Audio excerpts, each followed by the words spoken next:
Assalamualaikum warahmatullahi wabarakatuh. Hari ini kita akan melanjutkan materi mata kuliah Sanggar Bahasa dan Sastra Indonesia, yaitu mengenai pidato. Yang pertama kita lihat pengertian pidato. Pidato adalah sebuah kegiatan berbicara di depan banyak orang.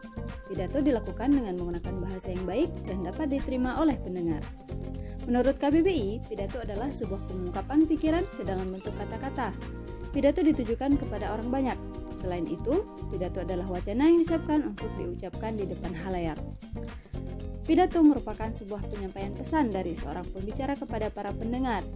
Pidato dilakukan dalam situasi komunikasi yang khusus. Tujuannya bermacam-macam, bisa untuk menghibur, menginformasikan sesuatu, atau membujuk. Tujuan pidato. Yang pertama, memberikan sapaan. Pidato dalam tujuan ini adalah memberikan pembukaan atau kalimat-kalimat sapaan kepada pendengar atau khalayak umum. Contohnya pidato peresmian sebuah gedung, pembukaan rapat, dan lain-lain.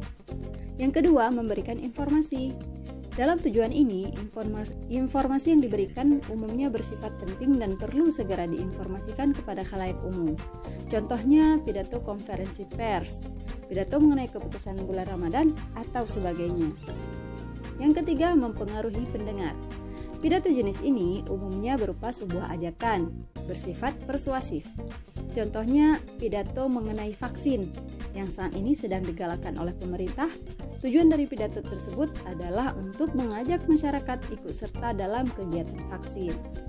Yang keempat, menghibur pendengar. Pidato juga memiliki tujuan untuk menghibur pendengarnya. Orang yang berpidato akan menyampaikan kalimat-kalimat yang menyenangkan untuk didengar. Contohnya seperti pidato yang memiliki unsur-unsur komedi di dalamnya. Yang kelima, meyakinkan pendengar. Tujuan pidato ini umumnya dilakukan jika terdapat sebuah acara yang penting. Contohnya seperti pidato ketika kampanye partai politik. Hal ini dilakukan supaya masyarakat yakin dengan si pembicara itu. Selanjutnya kita lihat unsur-unsur pidato. Yang pertama, pembicara, yaitu orang yang menyampaikan pidato. Yang kedua, pesan, yaitu isi pidato atau hal yang dibicarakan atau diucapkan oleh orang yang berpidato. Kemudian pendengar, yaitu orang yang mendengarkan isi pidato. Selanjutnya waktu. Waktu berpidato akan berpengaruh terhadap isi atau penyampaian pidato, misalnya siang, malam, pagi, dan sebagainya. Kemudian tempat. Tempat berpidato juga mempengaruhi isi dan cara berpidato. Misalnya, berpidato di dalam gedung berbeda dengan berpidato di luar gedung atau di lapangan. Begitu juga misalnya berpidato di dalam masjid atau tempat-tempat yang lain. Kemudian suasana. Suasana juga berpengaruh terhadap isi pidato. Misalnya ketika suasana sedih, tidak mungkin seorang pembicara membicarakan humor atau membawakan hal-hal lucu di situ. Yang terakhir ada media. Media pidato sangat penting untuk menentukan isi pidato. Misalnya pidato yang disampaikan secara langsung akan berbeda dengan pidato yang disampaikan melalui media televisi, radio, dan sebagainya. Berikutnya, metode-metode dalam berpidato. Pertama, metode naskah. Metode ini dilakukan dengan cara membaca naskah pidato yang telah dipersiapkan jauh-jauh hari. Artinya, si pembicara menyampaikan pidatonya dengan melihat teks secara penuh. Yang kedua, ada metode menghafal, yaitu pembicara menyampaikan pidato tanpa membawa naskah karena telah menghafal sebelumnya.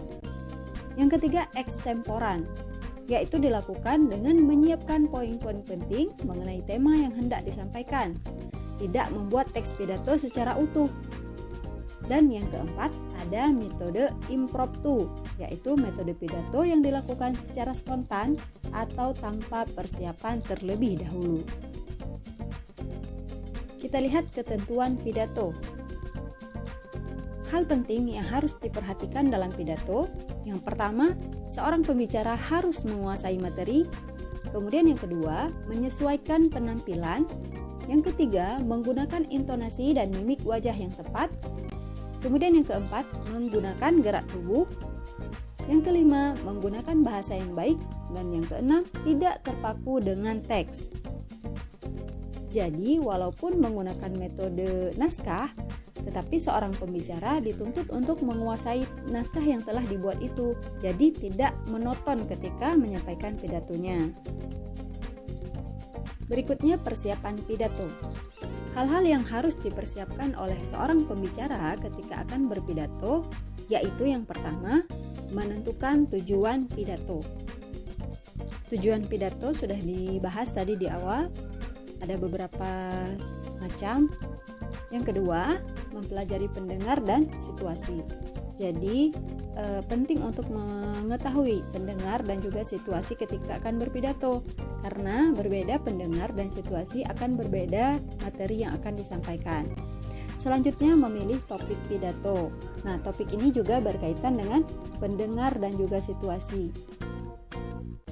Berikutnya, mengumpulkan bahan dari berbagai sumber, kemudian membuat kerangka uraian dari bahan-bahan yang telah dikumpulkan. Selanjutnya, kerangka uraian tersebut diuraikan menjadi isi teks pidato. Dan yang terakhir, berlatih berpidato secara mandiri sebelum tampil di depan umum. Nah, demikianlah materi hari ini tentang pidato. Semoga bermanfaat dan selamat berlatih. Wassalamualaikum warahmatullahi wabarakatuh.